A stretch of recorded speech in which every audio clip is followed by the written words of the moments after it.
시어머니의 눈물, 가족, 비극 이야기. 1장. 경마의 시작. 2019년 가을, 서울 노원구의 한 아파트. 66살의 김순자는 남편 박철호의 건강검진 결과지를 받아들고 주저앉았습니다. 가난 말기, 의사는 길어야 6개월이라고 했습니다. 여보, 이게 무슨... 순자의 손이 떨렸습니다.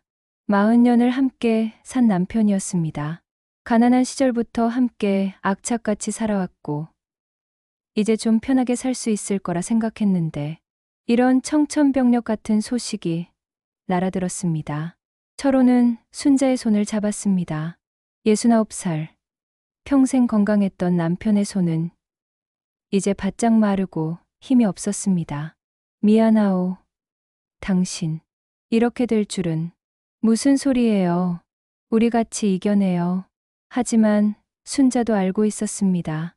가난 말기는 이겨낼 수 있는 병이 아니라는 것을. 그저 남은 시간을 어떻게 보내느냐가 중요한 것이라는 것을. 그날 저녁, 순자는 아들 박민수와 며느리 이연주를 불렀습니다. 민수는 38살.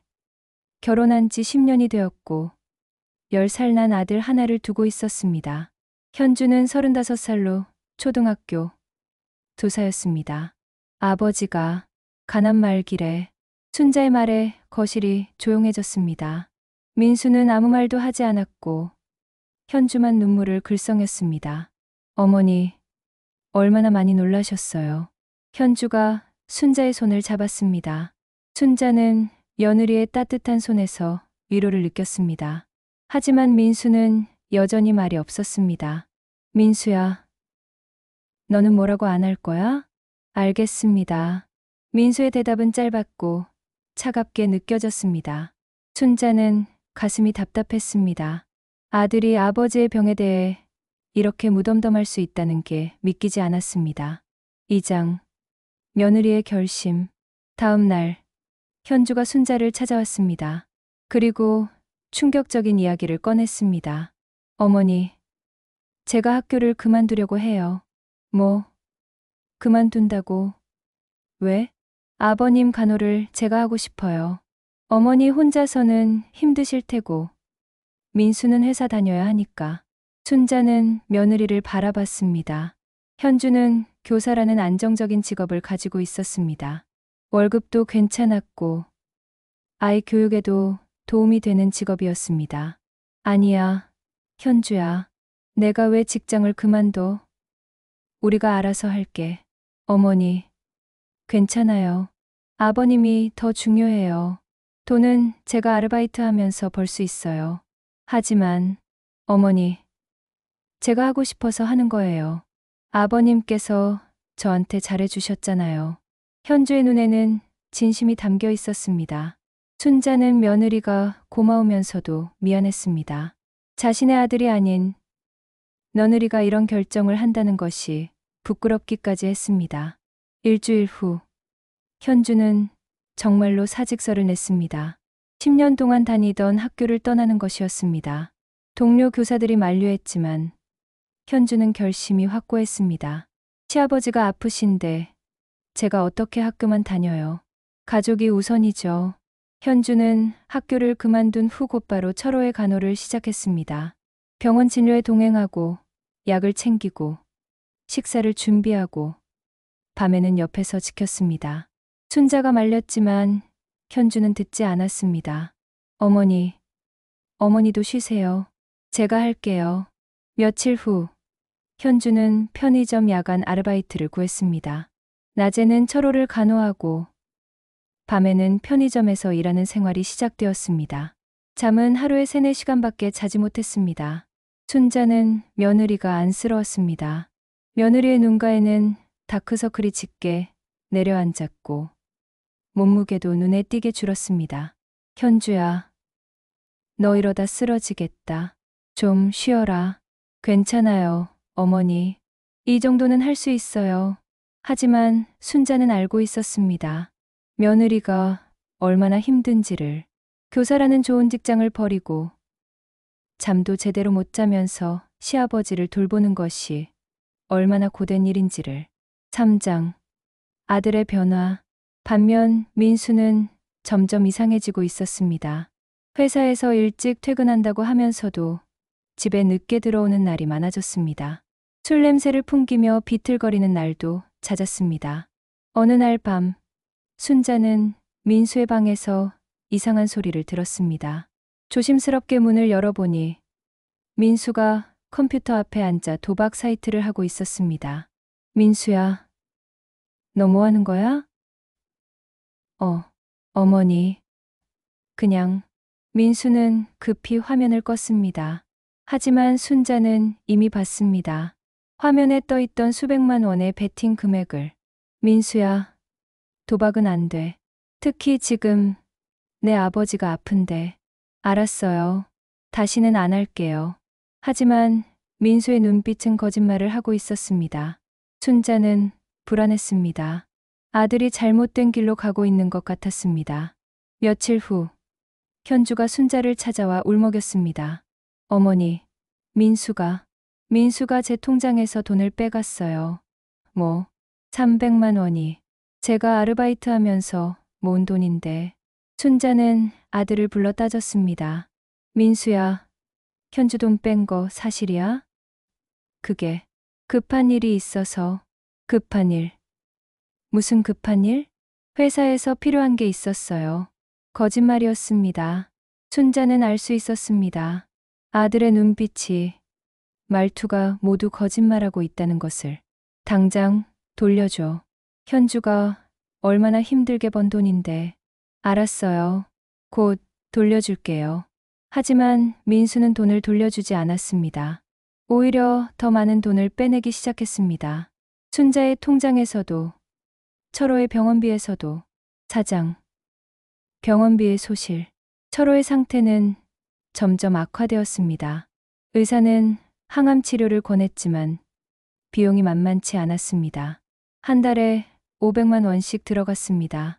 현주는 자신의 아르바이트비는 물론 친정에서 빌린 돈까지 병원비로 댔습니다.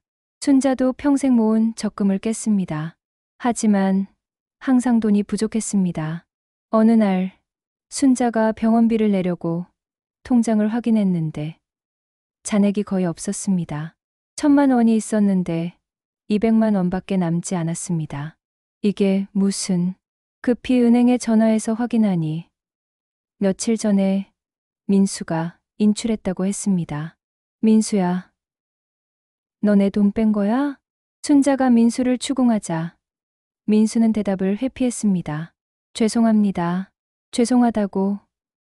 그 돈은 내 아버지 병원비야. 너 그것도 몰라? 갚을게요. 조금만 기다려주세요. 하지만 민수는 돈을 갚지 않았습니다. 오히려 며칠 후 또 현주의 통장에서 돈을 빼갔습니다. 현주는 울면서 순자에게 말했습니다. 어머니, 더 이상 제 통장에 돈이 없어요. 아버님 약값을 어떻게 내야 할지. 현주야. 순자는 며느리를 안아줄 수밖에 없었습니다. 며느리는 순자의 품에서 소리내어 울었습니다. 저는 열심히 일했는데 왜 이렇게 되는 걸까요? 순자도 울었습니다. 며느리가 얼마나 힘들었을지, 얼마나 절망스러웠을지 알 수 있었습니다. 그리고 그런 며느리를 만든 것이 자신의 아들이라는 사실이 너무나 부끄럽고 고통스러웠습니다. 5장. 민수의 타락. 민수의 행태는 점점 더 심해졌습니다. 회사에서도 문제가 생겼습니다. 근무 중에 도박 사이트를 한 것이 갈각되어 경고를 받았습니다. 어느 날 밤, 집에 낯선 남자들이 찾아왔습니다. 사채업자들이었습니다. 박민수 씨 계십니까? 누구세요? 순자가 문을 열자 3명의 남자가 안으로 들어왔습니다. 박민수 씨 어머니시죠? 아드님이 저희한테 돈을 빌렸는데 갚지 않고 연락도 안 됩니다. 돈? 얼마를? 2천만 원입니다. 이자 포함하면 3천만 원이고요. 순자는 기절할 것 같았습니다. 3천만 원? 그 많은 돈을 어디서 구한단 말입니까? 저희는 그런 돈 없습니다. 그럼 곤란한데요. 아드님이 이 집을 담보로 빌렸거든요. 사채업자들은 계약서를 보여줬습니다. 거기에는 민수의 서명이 있었고 집 등기부등본도 첨부되어 있었습니다. 이건 말도 안 돼. 어머니, 아드님한테 말씀하세요. 일주일 안에 돈 안 갚으면 이 집 넘어갑니다. 사채업자들이 돌아간 후 순자는 주저앉았습니다. 옆에서 지켜보던 철호가 말했습니다. 당신, 괜찮소? 괜찮긴요. 우리 집이, 우리 평생 모아서 산 집이. 철호도 눈물을 흘렸습니다. 병든 몸으로 아무것도 할 수 없는 자신이 원망스러웠습니다. 내가 건강했다면 이런 일이, 여보, 당신 잘못 아니에요. 하지만 철호는 자책감에 시달렸습니다. 자신이 병들지 않았다면 며느리가 직장을 그만두지 않았을 것이고 아들도 이렇게까지 타락하지 않았을 것이라고 생각했습니다. 나는 가족에게 짐만 되는구나. 그런 소리 하지 마세요. 현주가 철호의 손을 잡았습니다. 아버님은 짐이 아니에요. 가족이에요. 철호는 며느리의 손을 꼭 잡았습니다. 눈물이 흘러내렸습니다. 6장 성매매의 발각. 며칠 후 더 충격적인 일이 벌어졌습니다. 현주가 편의점에서 일하다가 우연히 민수를 목격했습니다. 민수는 젊은 여자와 함께 모텔로 들어가고 있었습니다. 현주는 믿을 수 없었습니다. 자신은 밤낮으로 일하며 시아버지를 간호하고 있는데 남편은 다른 여자와 모텔에 가다니. 다음 날 현주는 민수를 추궁했습니다. 당신 어제 뭐 했어? 회사 회식 갔어. 거짓말하지 마. 나 다 봤어. 민수의 얼굴이 굳어졌습니다. 뭘 봤는데? 당신이 여자랑 모텔 가는 거. 그건. 대답해. 그 여자가 누구야? 민수는 대답하지 못했습니다. 현주는 분노로 떨었습니다. 내가 얼마나 힘들게 살고 있는지 알아? 당신 아버지 간호하고 아르바이트하고 집안일하고 잠도 제대로 못 자면서 사는데 당신은 다른 여자랑. 미안해. 미안하다고 끝. 그게 다야? 민수는 아무 말도 하지 못했습니다. 현주는 울면서 방으로 들어갔습니다. 순자는 옆방에서 모든 대화를 들었습니다. 가슴이 찢어지는 것 같았습니다. 며느리가 얼마나 배신감을 느꼈을지, 얼마나 고통스러웠을지 상상할 수 있었습니다. 며칠 후, 더 큰 사건이 터졌습니다. 현주가 장을 보러 마트에 갔다가 한 여자와 마주쳤습니다. 그 여자는 민수와 함께 있던 바로 그 여자였습니다. 어머, 민수 씨 부인이세요? 여자는 현주를 알아봤습니다. 저요? 저는 민수 씨가 자주 찾아오는 사람이죠. 돈 주고요. 현주는 충격을 받았습니다. 성매매 여성이었던 것입니다.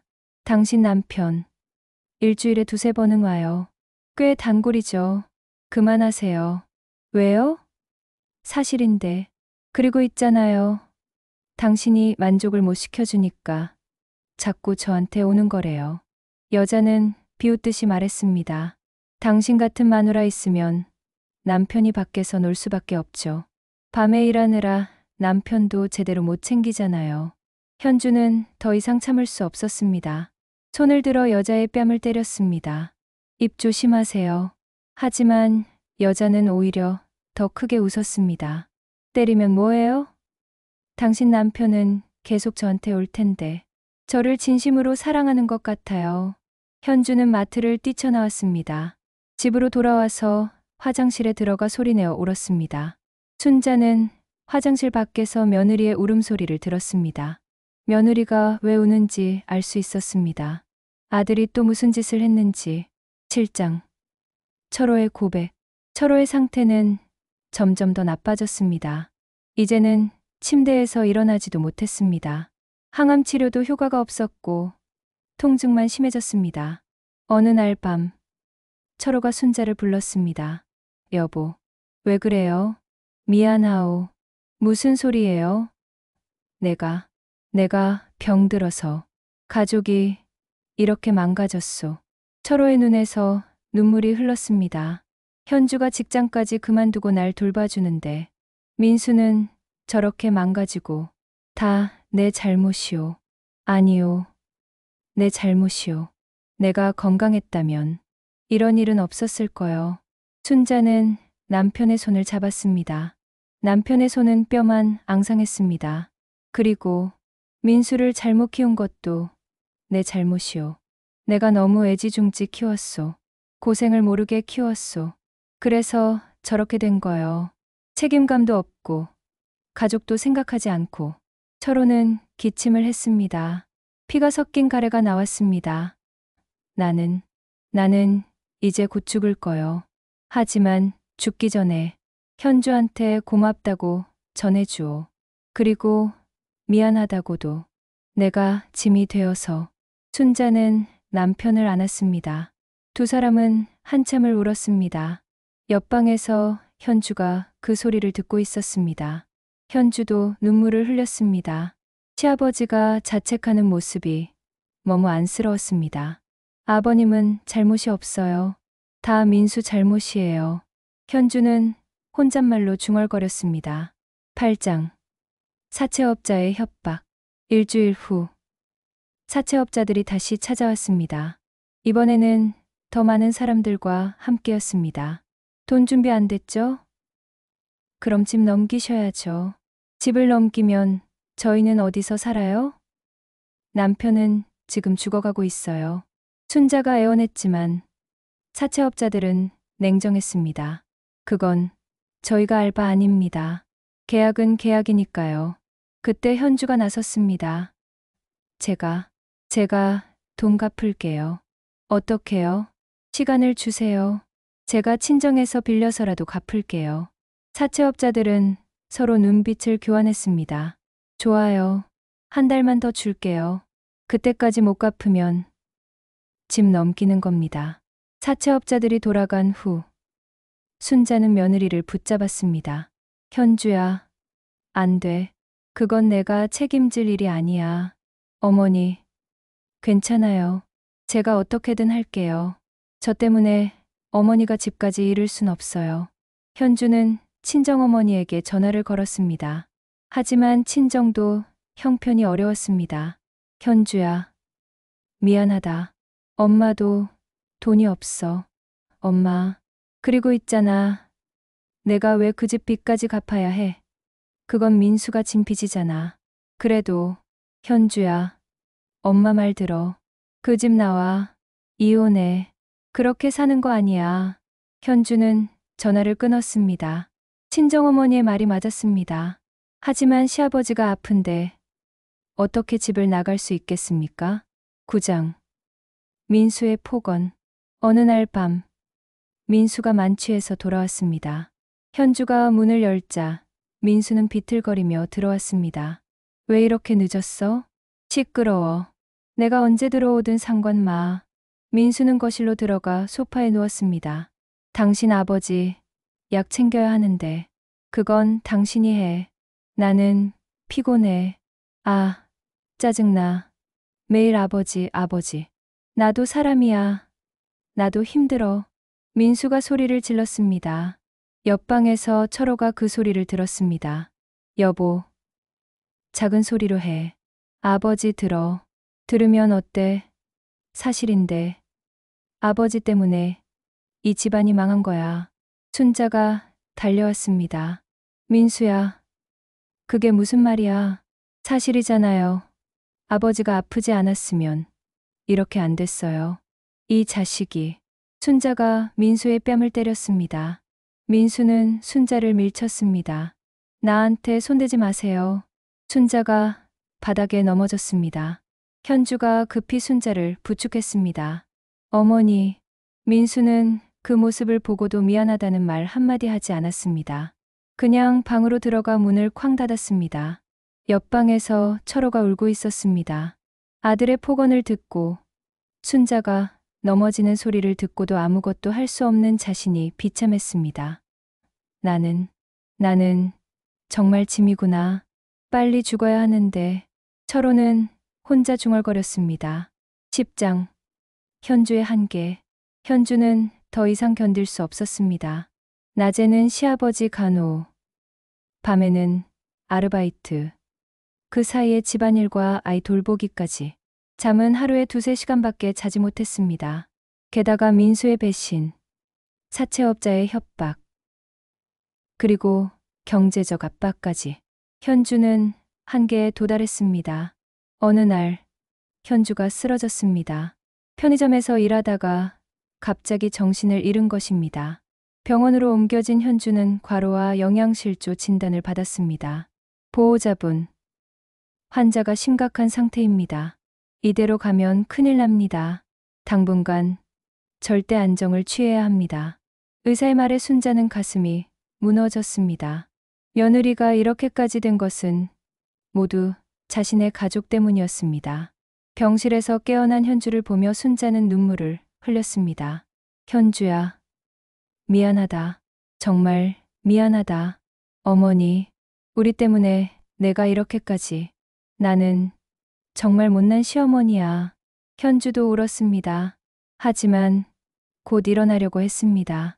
아버님, 약 시간이. 안 돼. 누워 있어. 내가 할게. 현주야, 제발. 내가 쓰러지면 우리는 어떡해. 순자의 절박한 목소리에 현주는 다시 누웠습니다. 하지만 마음은 편하지 않았습니다. 시아버지가 걱정되었습니다. 민수는 병원에 오지도 않았습니다. 전화를 해도 받지 않았습니다. 순자가 민수를 찾아갔더니 민수는 또 도박 사이트를 하고 있었습니다. 민수야, 현주가 쓰러졌어. 너 그것도 몰라? 죄송합니다. 죄송하다고. 그게 다야? 내 부인이 과로로 쓰러졌는데 제가 병원비 낼게요. 병원비? 너한테 무슨 돈이 있어? 내가 번 돈은 다 도박으로 날리지 않았어? 민수는 아무 말도 하지 못했습니다. 순자는 아들이 더 이상 자신의 아들 같지 않았습니다. 11장. 철호의 악화. 현주가 입원한 사이 철호의 상태가 급격히 나빠졌습니다. 통증이 심해져서 모르핀을 맞아야 했고 의식도 흐릿해졌습니다. 순자는 혼자서 남편을 돌봐야 했습니다. 하지만 순자도 이제 나이가 들어 체력이 약해졌습니다. 남편을 움직이는 것도 힘들었고 밤새 깨어있는 것도 버거웠습니다. 여보, 조금만 참아요. 현주가 나으면 다시 돌봐줄 거예요. 철호는 흐릿한 눈으로 순자를 바라봤습니다. 현주는 괜찮소? 네, 괜찮아요. 곧 퇴원한대요. 그게 다행이구만. 철호는 기침을 했습니다. 피가 나왔습니다. 순자는 급히 휴지로 닦아줬습니다. 나는 이제 얼마 안 남았소. 그런 소리 하지 마세요. 알아요. 내 몸은 내가 아니까 한 달도 못 버틸 것 같소. 당신 혼자 남겨서 미안하오. 민수도 저 모양이고 당신이 얼마나 힘들겠소. 그리고 현주한테 정말 미안하오. 나 때문에 저 착한 며느리가. 철호는 더 이상 말을 잇지 못했습니다. 기침이 계속되었고 숨도 가빠졌습니다. 순자는 남편을 안았습니다. 40년을 함께 산 남편이 이렇게 죽어가는 것을 보는 것은 너무나 고통스러웠습니다. 12장. 사채업자의 최후 통첩. 한 달이 되는 날 사채업자들이 다시 찾아왔습니다. 이번에는 체격이 더 크고 무섭게 생긴 사람들까지 같이 왔습니다. 저희는 정말 돈이 없습니다. 조금만 더 시간을 주세요. 이미 한 달을 더 줬습니다. 이제는 우리 방식대로 할 수밖에 없습니다. 사채업자들은 집 안으로 들어왔습니다. 그리고 돈이 될 만한 것들을 찾기 위해 집안을 뒤지기 시작했습니다. 이건 돈이 좀 되겠는걸. 이것도 갖고 가자. 순자는 무릎을 꿇었습니다. 제발, 부탁입니다. 남편이 지금 죽어가고 있어요. 조금만 더. 그건 저희가 알 바 아닙니다. 그때 철호의 방에서 신음소리가 들렸습니다. 사채업자 중 한 명이 방문을 열어봤습니다. 여기, 환자가 있네요. 네, 제 남편입니다. 가난 말기예요. 사채업자는 잠시 망설였습니다. 철호는 뼈만 앙상하게 남아 죽음을 기다리고 있었습니다. 일주일만 더 드릴게요. 그때까지 돈 마련하세요. 그 다음엔 정말로 집행합니다. 사채업자들이 돌아간 후 순자는 철호의 방으로 들어갔습니다. 철호는 눈물을 흘리고 있었습니다. 미안하오. 당신한테 너무 미안하오. 여보, 괜찮아요. 우리 뭐든 팔아서라도 갚을게요. 하지만 순자도 알고 있었습니다. 일주일 안에 3천만 원을 마련하는 것은 불가능하다는 것을. 13장 현주의 결심. 병원에서 퇴원한 현주는 집으로 돌아왔습니다. 그리고 집안의 상황을 알게 되었습니다. 사채업자들이 다녀간 것, 일주일 후면 집이 넘어간다는 것. 현주는 침착하게 순자에게 말했습니다. 어머니, 제가 해결할게요. 현주야, 네가 어떻게? 제 친정집을 담보로 대출받을게요. 안 돼. 그건 내 친정집이잖아. 어머니, 다른 방법이 없어요. 현주는 친정어머니에게 전화를 걸었습니다. 엄마, 나야. 부탁이 있어. 무슨 부탁? 우리 집 담보로 대출 좀 받게 해줘. 뭐, 현주야. 너 미쳤어? 엄마, 제발. 이것밖에 방법이 없어. 친정어머니는 단호하게 거절했습니다. 안 돼. 절대 안 돼. 그 돈은 내가 갚을 돈이 아니야. 현주야, 엄마 말 들어. 그 집 나와. 이혼해. 그렇게까지 해야 될 이유가 없어. 시아버지가 아프신 건 안 됐지만 그건 너가 책임질 일이 아니야. 남편이 책임져야지. 전화가 끊어졌습니다. 현주는 주저앉았습니다. 순자가 현주를 안았습니다. 현주야, 미안해. 정말 미안해. 우리가 너무 무리한 부탁을 한 거야. 친정집까지 담보로 잡히게 할 순 없어. 두 사람은 한참을 울었습니다. 14장 민수의 체포. 며칠 후 경찰이 집에 찾아왔습니다. 박민수 씨 계십니까? 저희 아들인데 무슨 일이세요? 사기 및 횡령 혐의로 체포영장이 발부되었습니다. 순자는 기절할 것 같았습니다. 사기, 횡령? 네.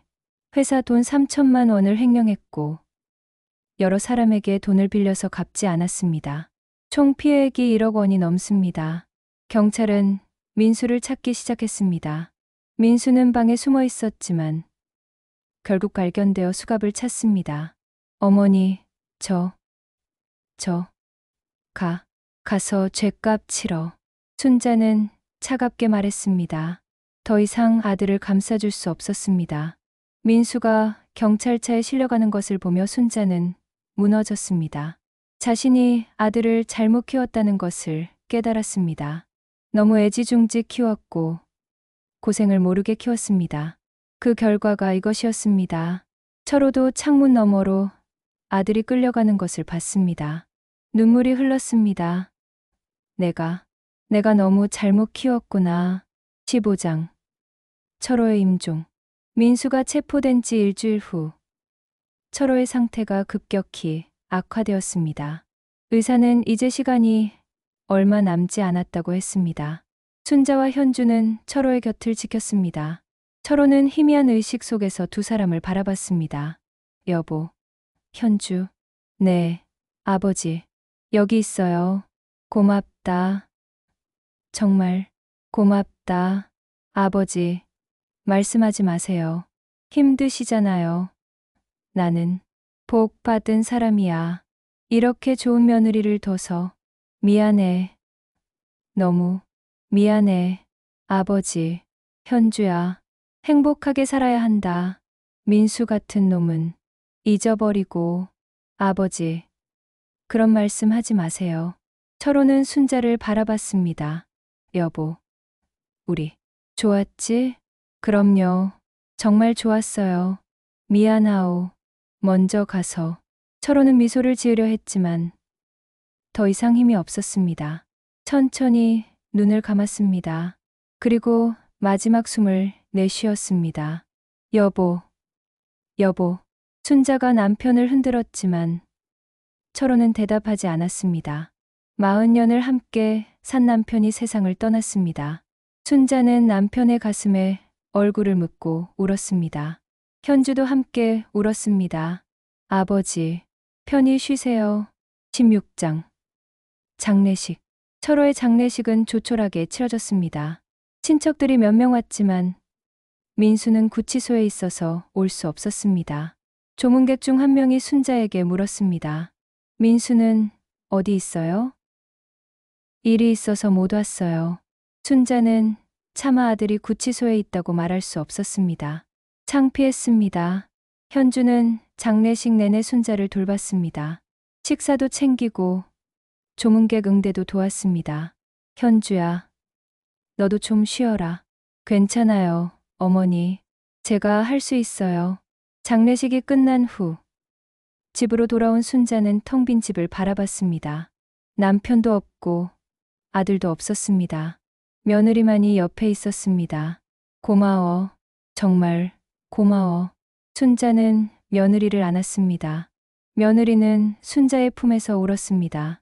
어머니, 저 이제 어떻게 해야 할지 모르겠어요. 현주야, 너는 자유로워져야 해. 네. 이혼해 민수하고 그리고 너의 인생을 살아. 너는 충분히 했어. 이제는 행복을 찾아야 해. 순자의 말에 현주는 눈물을 흘렸습니다. 17장. 이혼. 며칠 후 현주는 구치소에 있는 민수를 찾아갔습니다. 민수는 초췌한 모습이었습니다. 아버지, 돌아가셨다며. 응. 이혼하자. 나 더 이상 못 살겠어. 나는 최선을 다했어. 학교도 그만두고 밤낮으로 일하고 당신 아버지 간호하고. 하지만 당신은 뭐 했어? 현주의 목소리가 떨렸습니다. 도박하고 돈 빼돌리고 다른 여자랑 놀고. 나한테 한 게 뭐야? 미안해. 미안하다고 다야? 나는 정말 힘들었어. 매일매일이 지옥 같았어. 현주는 울었습니다. 그래도 참았어. 시아버지 때문에, 어머니 때문에. 하지만 이제는 못 참겠어. 현주야, 나 좀 도와줘. 나 여기서 나가면 달라질게. 안 믿어. 당신은 절대 안 변해. 현주는 이혼 서류를 꺼냈습니다. 여기 서명해. 서명 안 하면 재판으로 갈 거야. 어차피 당신 유죄 확정되면 이혼 사유 충분해. 민수는 떨리는 손으로 서명했습니다. 그렇게 10년의 결혼 생활이 끝났습니다. 18장. 현주의 독립. 이혼 후 현주는 새로운 삶을 시작했습니다. 작은 원룸을 얻어 아들과 함께 살기 시작했습니다. 처음에는 힘들었습니다. 경제적으로도 정신적으로도. 하지만 현주는 포기하지 않았습니다. 학원 강사 일자리를 구했습니다. 교사 경력이 있어서 채용되는데 어렵지 않았습니다. 월급은 많지 않았지만 생활하기에는 충분했습니다. 1년 후 현주는 작은 공부방을 차렸습니다. 초등학생들을 가르치는 공부방이었습니다. 입소문이 나면서 학생들이 늘어났습니다. 2년 후 현주의 공부방은 제법 규모 있는 학원으로 성장했습니다. 강사도 3명 고용했고 학생도 50명이 넘었습니다. 현주는 열심히 살았습니다. 아들을 위해 그리고 자신을 위해. 과거의 상처는 천천히 아물어갔습니다. 19장. 순자의 외로움. 순자는 혼자 남았습니다. 남편은 죽었고 아들은 감옥에 있었고 며느리는 떠났습니다. 텅 빈 집에서 순자는 매일 과거를 떠올렸습니다.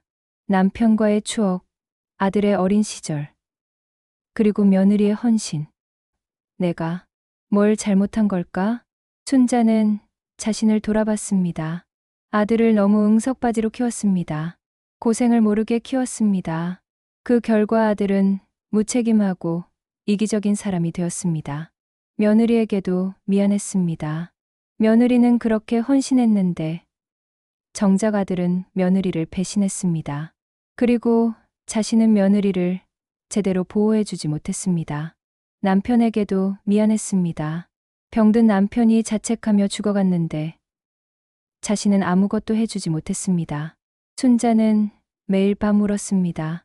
외로웠고 후회스러웠고 슬펐습니다. 20장 현주의 방문. 어느 날 현주가 순자를 찾아왔습니다. 이혼한 지 3년 만이었습니다. 현주야. 순자는 며느리를 보고 울었습니다. 아니, 이제는 며느리가 아니었습니다. 하지만 순자에게는 여전히 소중한 사람이었습니다. 어머니, 어떻게 지내세요? 그냥 살아. 현주는 순자의 집을 둘러봤습니다. 집은 지저분했고 순자는 많이 야위어 있었습니다. 어머니, 제가 청소 좀 할게요. 아니야, 현주야. 내가 왜? 괜찮아요. 제가 하고 싶어서 하는 거예요. 현주는 집을 청소하고 식사도 준비했습니다.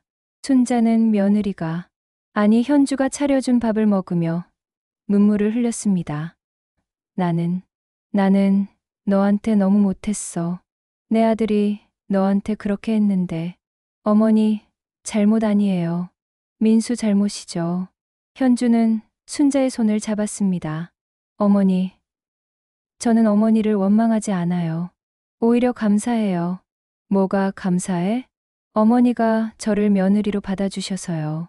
그리고 힘들 때 옆에 있어 주셔서요. 순자는 울었습니다. 며느리의, 아니 현주의 마음이 너무나 고마웠습니다. 현주야, 너는 잘 지내니? 네, 잘 지내요. 학원도 잘 되고 아들도 잘 크고 있어요. 다행이다. 정말 다행이야. 현주는 그 후로도 한 달에 한 번씩 순자를 찾아왔습니다. 청소를 도와주고 식사도 함께하고 이야기도 나눴습니다. 순자에게는 그것이 큰 위안이었습니다. 혼자가 아니라는 느낌, 누군가 자신을 기억해준다는 느낌. 21장 민수의 출소. 5년 후 민수가 출소했습니다. 43이 된 민수는 많이 변해 있었습니다. 머리는 희끗희끗했고 얼굴에는 주름이 깊게 패였습니다.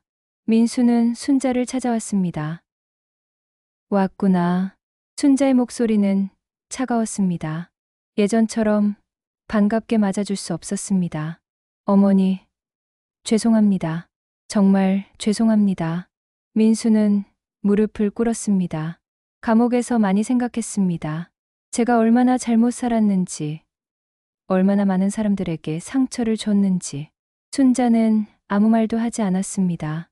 현주한테도 미안하고, 아버지한테도 미안하고, 어머니한테도 미안합니다. 이제 와서 미안하다고 다 되니? 죄송합니다. 내 아버지가 얼마나 괴로워하며 죽어갔는지 아니? 현주가 얼마나 힘들게 살았는지 아니? 순자의 목소리가 떨렸습니다. 나는 너를 잘못 키웠어. 너무 응석바지로 키웠어. 그게 내 잘못이야. 이제 나한테 기대지 마. 내 인생은 내가 책임져. 민수는 고개를 숙였습니다. 그리고 집을 나갔습니다. 에필로그. 그리고 남은 사람들. 현재 순자는 70살이 되었습니다. 혼자 살지만 외롭지는 않습니다. 현주가 여전히 한 달에 한 번씩 찾아오고 손자도 가끔 보러 옵니다. 민수는 작은 공사판에서 일하며 살고 있습니다. 가끔 어머니에게 전화를 하지만 대화는 길지 않습니다. 그는 여전히 속죄하며 살고 있습니다. 현주는 이제 학원을 2개로 확장했습니다. 경제적으로 안정되었고 아들도 대학에 들어갔습니다. 재혼은 하지 않았지만 행복하게 살고 있습니다. 어느 가을날 순자와 현주는 철호의 산소를 찾았습니다. 아버님, 저 왔어요. 현주가 산소 앞에서 말했습니다. 잘 지내고 계시죠? 저는 잘 살고 있어요. 어머니도 건강하시고요. 순자도 남편의 산소 앞에 앉았습니다. 여보, 현주가 정말 잘 살고 있어요. 우리 며느리, 아니, 우리 딸이 정말 훌륭하게 자기 인생을 살고 있어요. 바람이 불어와 나무짚을 흔들었습니다. 마치 철호가 대답하는 것 같았습니다. 두 여자는 한참을 산소 앞에 앉아 있었습니다. 과거를 돌아보고 현재를 감사하고 미래를 생각하며 이 이야기는 우리에게 여러 가지 교훈을 줍니다. 첫째, 헌신에는 한계가 있습니다. 현주는 시아버지를 위해 모든 것을 바쳤지만 그 헌신이 남편의 변화를 가져오지는 못했습니다. 가족을 위한 희생은 아름답지만 자신을 완전히 잃어서는 안 됩니다. 둘째, 무책임은 모든 것을 파괴합니다. 민수의 무책임한 행동은 아버지의 마지막을 비참하게 만들었고 아내를 떠나게 했고 어머니를 외롭게 만들었습니다. 책임감 없는 삶은 결국 모든 관계를 무너뜨립니다. 셋째, 자식 교육은 인생의 가장 중요한 과업입니다. 순자는 아들을 너무 응석바지로 키웠고 그 결과 아들은 무책임하고 이기적인 사람이 되었습니다. 진정한 사랑은 때로는 엄격함을 필요로 합니다. 넷째, 후회는 늦습니다. 철호는 죽어가며 자신의 인생을 후회했지만 이미 모든 것이 늦었습니다. 살아있을 때 제대로 살아야 합니다. 다섯째, 진정한 관계는 혈연을 넘어섭니다. 현주는 이혼 후에도 시어머니를 찾아가 돌봤습니다. 법적으로는 남이 되었지만 마음으로는 여전히 가족이었습니다. 진정한 가족은 피가 아니라 마음으로 맺어지는 것입니다. 여섯째, 회복에는 시간이 필요하지만 불가능하지 않습니다. 현주는 엄청난 고통을 겪었지만 포기하지 않고 자신의 삶을 재건했습니다. 아무리 힘든 상황에서도 다시 일어설 수 있습니다. 일곱째, 진짜 사랑은 조건 없는 헌신이 아니라 상호 존중입니다. 현주의 일방적인 헌신은 결국 자신을 파괴했습니다. 건강한 관계는 주고받는 균형이 있어야 합니다. 여덟째, 부모의 고통은 자식의 잘못된 선택에서 비롯됩니다. 순자는 아들의 잘못된 행동 때문에 평생 고통받았습니다. 부모는 자식을 올바르게 키울 책임이 있고 자식은 부모에게 상처 주지 않을 책임이 있습니다. 이 이야기는 우리 시대의 많은 가족들이 겪고 있는 현실입니다. 헌신하는 며느리, 무책임한 아들, 병든 시아버지, 그리고 그 사이에서 고통받는 시어머니. 우리는 이 이야기에서 무엇을 배워야 할까요? 가족이라는 이름으로 누군가에게 과도한 희생을 강요해서는 안 됩니다. 헌신은 아름답지만 그것이 한 사람을 파괴해서는 안 됩니다. 자신의 책임을 다하지 않으면서 타인의 헌신만을 기대해서는 안 됩니다. 가족은 함께 짐을 나눠 져야 합니다. 자식을 키울 때는 사랑과 함께 책임감을 가르쳐야 합니다. 응석만 받으며 자란 아이는 어른이 되어서도 무책임합니다. 관계가 파괴적이 되었을 때는 용기 있게 끝낼 줄도 알아야 합니다. 끝까지 참는 것만이 미덕은 아닙니다. 그리고 가장 중요한 것은 진정으로 헌신한 사람을 기억하고 감사해야 한다는 것입니다. 현주 같은 며느리가 있다면 그것은 축복입니다. 그 헌신을 당연하게 여겨서는 안 됩니다. 순자는 이제 70살입니다. 남편도 없고 아들도 멀리 있습니다. 하지만 며느리였던 현주가 여전히 곁에 있습니다. 법적으로는 남이지만 마음으로는 여전히 가족입니다. 가을 저녁, 순자는 창문을 통해 노을을 바라봅니다. 인생의 황혼기에 서서 그녀는 많은 것을 잃었지만 중요한 것 하나는 얻었습니다. 진정한 가족의 의미를. 혈연이 가족을 만드는 것이 아닙니다. 함께 아파하고 함께 울고 함께 일어서는 것이 가족을 만듭니다. 현주는 혈연으로는 남이 되었지만 마음으로는 여전히 딸입니다. 민수는 혈연으로는 아들이지만 그가 한 행동들은 아들의 것이 아니었습니다. 그는 이제 속죄하며 살고 있습니다. 언젠가는 진정한 용서를 받을 수 있을까요? 그것은 시간만이 알 수 있습니다.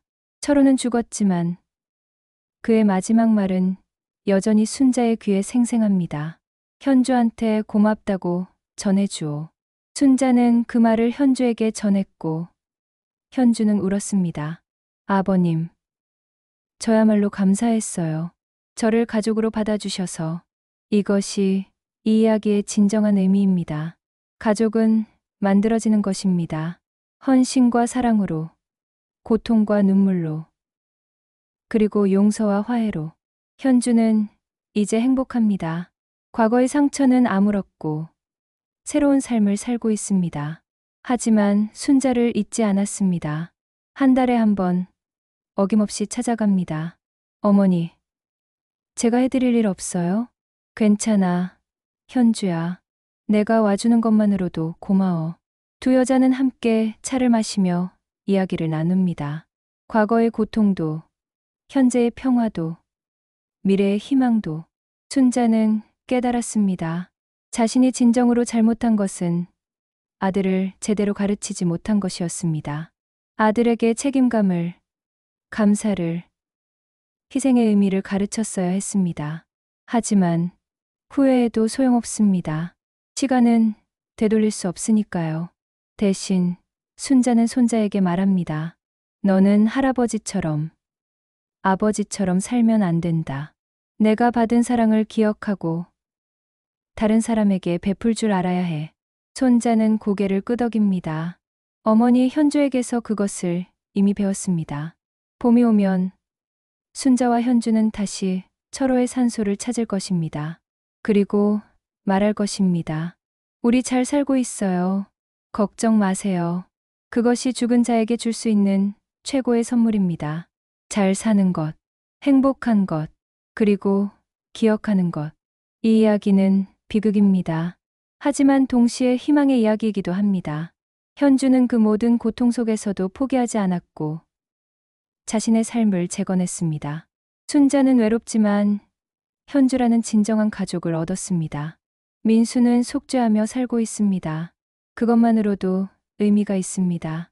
자신의 잘못을 인정하고 바르게 살려고 노력하는 것. 그것이 시작입니다. 세상에는 많은 현주들이 있습니다. 헌신하지만 인정받지 못하고 희생하지만 배신당하는 며느리들. 이 이야기가 그들에게 용기를 줄 수 있기를 바랍니다. 당신의 헌신은 헛되지 않습니다. 언젠가는 빛을 볼 것입니다. 그리고 당신은 더 강한 사람이 될 것입니다. 세상에는 많은 순자들도 있습니다. 아들을 잘못 키운 것을 후회하며 살아가는 어머니들. 이 이야기가 그들에게 위로가 되기를 바랍니다. 후회는 늦었지만 지금부터라도 바르게 살 수 있습니다. 그리고 진정으로 헌신한 사람을 기억하고 감사할 수 있습니다. 세상에는 많은 민수들도 있습니다. 무책임하게 살다가 모든 것을 잃은 사람들. 이 이야기가 그들에게 경고가 되기를 바랍니다. 아직 늦지 않았습니다. 지금부터라도 책임감 있게 살아가십시오. 가족을 소중히 여기십시오. 헌신을 당연하게 여기지 마십시오. 이 이야기의 진정한 영웅은 현주입니다. 그녀는 모든 것을 바쳤지만 자신을 잃지 않았습니다. 고통받았지만 무너지지 않았습니다. 배신당했지만 증오하지 않았습니다. 그리고 가장 중요한 것은 그녀는 자신의 행복을 찾았습니다. 이혼 후에도 고통 후에도 그녀는 다시 일어섰습니다. 이것이 우리가 배워야 할 가장 중요한 교훈입니다. 아무리 힘들어도 포기하지 마십시오. 아무리 어두워도 희망을 잃지 마십시오. 당신의 인생은 당신의 것입니다. 이 이야기는 여기서 끝납니다. 하지만 삶은 계속됩니다.